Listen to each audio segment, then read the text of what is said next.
I, 32M, and my wife Kimberly, 29F, have been married for 7 years, together for 10. We met through mutual friends at a college reunion. I was finishing my MBA and she was starting her career in marketing. Our relationship moved quickly because we just clicked.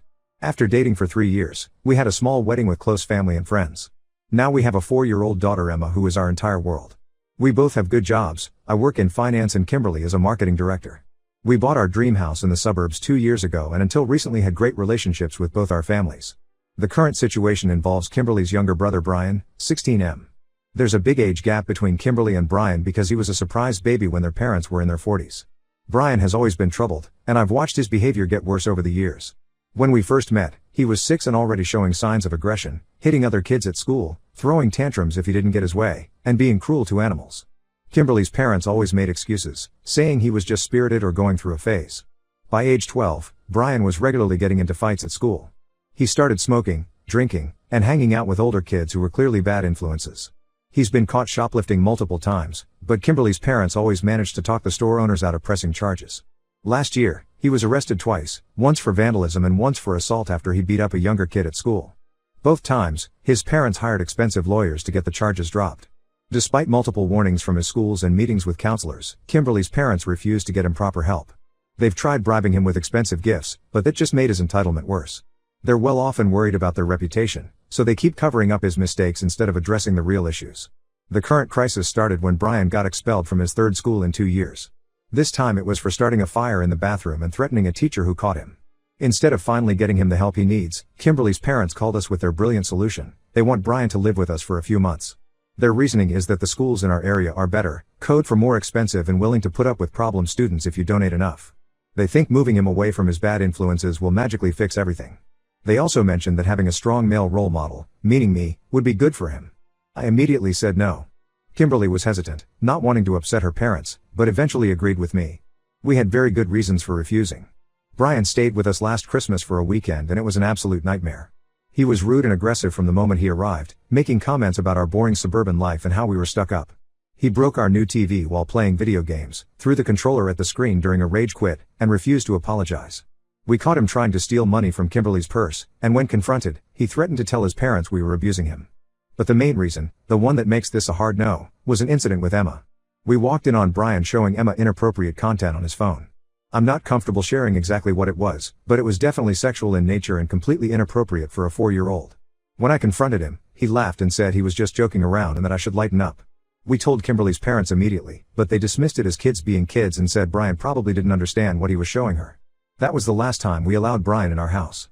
Kimberly's parents didn't take our refusal well. They've been calling nonstop for weeks, switching between guilt-tripping and aggressive demands. They tell Kimberly she's abandoning her baby brother and that she'll regret it forever if something happens to him. They've been sending articles about troubled teens who turn their lives around with family support and statistics about teen suicide to manipulate us. They even got Kimberly's extended family involved. Her aunts and uncles have been messaging us constantly saying we're selfish for not helping a troubled child. Some have suggested we're bad parents ourselves if we can't handle a teenager. One aunt even said we're teaching Emma to abandon family in times of need. Yesterday, everything exploded. Kimberly's parents showed up unannounced at our house with Brian and 3 suitcases. They said they were done enabling our selfishness and that Brian was staying whether we liked it or not. When I blocked the doorway, Kimberly's dad tried to push past me while her mom created a scene on our front lawn, crying and yelling about how we were destroying the family. Brian just stood there with that same smirk he had when we caught him with Emma, occasionally making comments about how I was afraid of having him around. I had to threaten to call the police before they finally left. By then, several neighbors had come out to watch the drama. Brian made sure to yell about how we rejected him as they drove away, probably hoping to make us look bad to the neighbors. Kimberly is devastated. She's been crying on and off since yesterday, saying maybe we should give Brian one more chance. I reminded her about the incident with Emma and she agreed we can't risk it, but she's clearly torn. Her parents are now threatening to cut contact and tell the entire extended family that we're heartless people who abandon a child in need. I'm standing firm, but this situation is putting serious strain on our marriage. Kimberly's phone is constantly buzzing with hateful messages from family members. Some of our mutual friends who heard her parents' version of events are also criticizing us, saying we should step up and help family. But I absolutely won't put Emma at risk, no matter what anyone says. Am I wrong for refusing to take in Brian? Should I compromise for Kimberly's sake? How do I handle her family's harassment? Edit, to clarify some questions from comments, yes, Brian has a history of other concerning behaviors around children. At a family reunion last year, 2 younger cousins, 7F, 8F, complained about him making them uncomfortable and showing them things on his phone. The family brushed it off as a misunderstanding and the girl's parents were pressured to not make a scene. Update 1: I need to update everyone on the situation with Brian and Kimberly's family because things have gotten much worse. The events of the past 2 weeks have been incredibly stressful, and what started as family pressure has turned into something much darker. A few days after my last post, Kimberly's sister Amy called to warn us about something disturbing. She had overheard their parents talking about exposing the truth about Emma. At first, we didn't understand what they meant. Then the rumors started spreading through the family. They were telling everyone that Emma isn't actually my daughter and that's why I hate children and refuse to help Brian. This is completely false and honestly absurd. Emma looks exactly like me, she has my eyes, my smile, even my dimples. Kimberly and I didn't even meet until 2 years after she broke up with her college boyfriend. But truth doesn't matter to them, they're trying to destroy my reputation to force us to take Brian. When Kimberly heard about the rumors, something in her finally snapped. She called her parents and confronted them on speakerphone. I've never seen her so angry. She demanded they stop spreading lies about our family and respect our decision about Brian. Their response was chilling. Her mom said Kimberly had chosen her controlling husband over family and her dad threatened to expose the truth about your marriage. When Kimberly mentioned the incident with Emma and Brian, they accused her of making up stories to justify abandoning her brother. The next day, Kimberly's cousin Jessica sent us screenshots of something disturbing. Brian had created multiple fake social media accounts pretending to be Emily, our former babysitter who quit last month for a full-time job. He was using these accounts to message relatives claiming he had proof about Emma's paternity. The messages included private details about our home and family that only someone who had been inside our house would know, details Brian learned during his Christmas stay. When Kimberly called her parents about the fake accounts, their response was infuriating. They defended Brian, saying he was acting out because we rejected him and that we should understand his pain. They suggested that if we didn't want him spreading rumors, we should reconsider our decision about taking him in. It was basically blackmail. But the situation got even more serious last Thursday. Kimberly got a call from Mrs. Anderson, Emma's preschool teacher. She reported that Brian had been seen hanging around the school playground during recess 2 days in a row. When staff approached him, he claimed he was just checking on his niece. They had to threaten to call the police to make him leave. The second time, he was seen talking to Emma through the fence before teachers noticed and brought all the kids inside. Kimberly was absolutely horrified. We immediately went to the school to review their security footage. Sure enough, there was Brian, wearing his signature smirk, trying to interact with Emma. When we showed the footage to Kimberly's parents, their response was beyond belief. Her mom said Brian was just trying to be close to his niece because he misses his family. Her dad accused us of being paranoid and said we were demonizing normal behavior. That was the breaking point for Kimberly.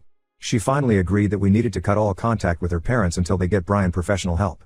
We filed a police report about the school incidents and got a temporary restraining order against Brian. We also hired a lawyer to deal with any potential escalation.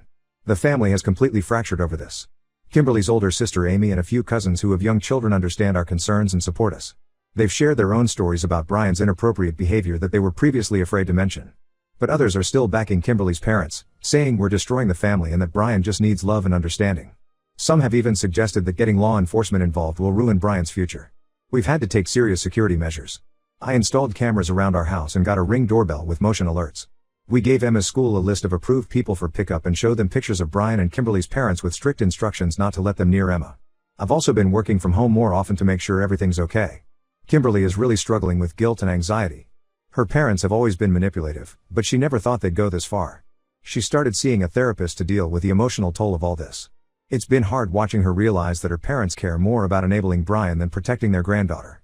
The silver lining, if there is one, is that this crisis has actually brought Kimberly and me closer together. Now that she's seeing her parents' manipulation clearly, we're completely united in protecting our daughter. She's stopped answering their calls and blocked most of the relatives who are harassing us. We have a meeting with our lawyer next week to discuss additional legal options. The police are also investigating the social media impersonation, though they said it might be hard to prove it was Brian without direct evidence. For now, we're focusing on keeping Emma safe and supporting each other through this nightmare. I'm still angry and worried, but also relieved that Kimberly finally sees the situation clearly. Some of our friends who initially criticized us have also changed their minds after learning about the school incidents. I'll update again if anything significant happens. Thank you to everyone who offered support and advice on my last post, it really helped us stay strong through this. Update 2: I need to share some shocking discoveries we've made over the past few weeks.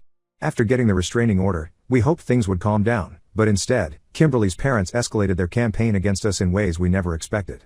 About 3 weeks ago, we started getting anonymous emails containing old photos of Kimberly with her ex-boyfriend from college, Matt. The emails suggested that the timeline of their relationship overlapped with Emma's conception. This was completely impossible. Kimberly and Matt broke up in 2012, and we didn't meet until 2014. Emma was born in 2020. The photos were clearly pulled from Kimberly's old social media accounts that she hadn't used in years. Then the anonymous call started. Someone would call from different numbers, usually late at night, playing recordings of what sounded like Kimberly's voice saying inappropriate things. We eventually realized these were clips taken from old videos of Kimberly's college theater performances, edited and pieced together to sound incriminating. The breaking point came last week when Kimberly's cousin Lisa reached out to us privately. Her son Kevin, 14M, had come to her with disturbing information. During a family gathering we didn't attend, Brian had been bragging to Kevin about a deal he made with his parents. They had promised to buy him a new car, specifically a BMW M3 he'd been wanting, if he could find or create proof that Emma wasn't mine. Brian showed Kevin text messages from his parents discussing this plan. Lisa was horrified and started paying more attention to family group chats we'd been removed from. She shared dozens of screenshots showing Kimberly's parents orchestrating their harassment campaign. They had been coordinating with various family members, telling different people different versions of events to maximize drama. They discussed hiring a private investigator to dig up dirt on me and even talked about trying to contact my ex-girlfriends from before Kimberly. But the most disturbing revelation came from Lisa's husband Tom, who works at the school district office where Brian was last enrolled. After hearing about Brian's behavior around Emma, Tom did some digging into Brian's school records. What he found was shocking. Brian had been involved in 3 separate incidents of inappropriate behavior with younger students at his previous schools. In each case, Kimberly's parents had paid off the families and arranged to quickly transfer Brian to a different school before any official investigation could start. The first incident was when Brian was 14. He was caught showing pornographic material to 6th grade girls during lunch break. The second was similar but escalated to inappropriate touching. The third incident, which led to his final expulsion, involved him taking inappropriate photos of female students in the locker room. Each time, Kimberly's parents threw money at the problem until it went away. This explained why they were so desperate to move Brian to our area. People in their town were starting to talk, and they were running out of schools willing to take him. They thought living with us would both solve their reputation problem and give them leverage over our family. Kimberly was physically sick when she learned all this. She called her parents, put them on speaker, and confronted them with everything we learned. To our surprise, they didn't even deny it. Instead, they broke down and tried to justify everything. Her mom cried about how they were just trying to protect Brian's future and keep the family together. Her dad insisted that Brian was misunderstood and that living with us would help him develop normal relationships. When Kimberly asked about the car deal with Brian and the harassment campaign against us, her mom actually tried to defend it. She said they were desperate to protect their son and thought if they could prove I was no better than Brian, by showing Emma wasn't mine, we'd have to take him in. They seemed to have convinced themselves that their actions were justified because they were doing it for family. The final straw was when they suggested that Emma would benefit from having Brian live with us because it would teach her forgiveness and help her understand complex family dynamics. Kimberly ended the call right there. We've turned all the evidence over to our lawyer and the police. The school district is also opening an investigation into how Brian's previous incidents were handled. Several of the families involved have been contacted, and some are considering legal action against Kimberly's parents. Most of the extended family has gone quiet since these revelations came out. Those who were criticizing us have suddenly stopped calling. A few have reached out to apologize for believing Kimberly's parents, but most are just pretending none of this ever happened. Update 3: A lot has changed since my last update, and I wanted to give everyone some closure on this situation. The past 6 months have been challenging but also transformative for our family. After the evidence about Brian's previous incidents came to light, several things happened rapidly. 2 families from his previous schools came forward with legal action against Kimberly's parents, claiming their settlements had included illegal non-disclosure agreements about Brian's behavior. This forced Kimberly's parents to finally get Brian proper help. They enrolled him in a residential treatment program specializing in troubled teens with inappropriate sexual behaviors. The police investigation into the harassment campaign led to Kimberly's parents being charged with cyber stalking and harassment. They accepted a plea deal that included mandatory counseling and a significant fine. They're also under a permanent restraining order that prevents them from coming near our family or contacting us directly. We sold our house and moved to a different school district about an hour away. The decision wasn't easy, but after discovering that Brian had kept detailed notes about our daily routines and security setup, we didn't feel safe staying. Our new home is in a gated community with better security, and Emma is thriving in her new school. Kimberly has gone through an intense period of grief and healing. She found a support group for adult children of manipulative parents, which has helped her process everything. She still occasionally gets messages from her parents through other family members, usually guilt-tripping attempts about Brian's progress in treatment, but she stays firm about maintaining our boundaries. Last month, we received a letter from Brian's treatment center. His therapist wrote that Brian wanted to apologize for his behavior. The letter seemed rehearsed and focused more on how hard things were for him than actual remorse for his actions.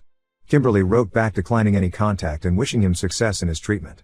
Kimberly's parents recently reached out through their lawyer asking about reconciliation once Brian completes his program. They suggested family therapy and supervised visits, promising things would be different. We declined. As Kimberly put it, some bridges can't be rebuilt once they're burned. The trust is completely destroyed, and Emma's safety is our top priority. The extended family situation has evolved interestingly.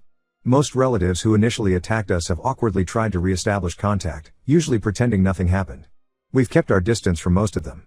However, Lisa and Tom, who helped expose the truth, have become closer friends, and their son Kevin often babysits Emma under our supervision. Emma has adjusted well to all the changes. We were worried the move would be hard on her, but she's made new friends quickly and loves her new school. We've also started her in age-appropriate safety classes, teaching her about boundaries and appropriate behavior in a way she can understand. Looking back, standing firm against Kimberly's parents was absolutely the right decision, even though it cost us relationships with family members.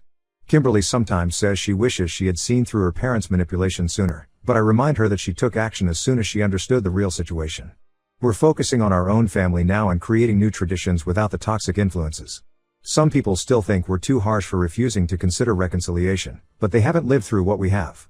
Sometimes protecting your child means making difficult choices that others won't understand. Thank you to everyone who supported us through this journey. If there's one thing I've learned, it's that real family is about protecting and supporting each other, not enabling harmful behavior in the name of keeping the family together.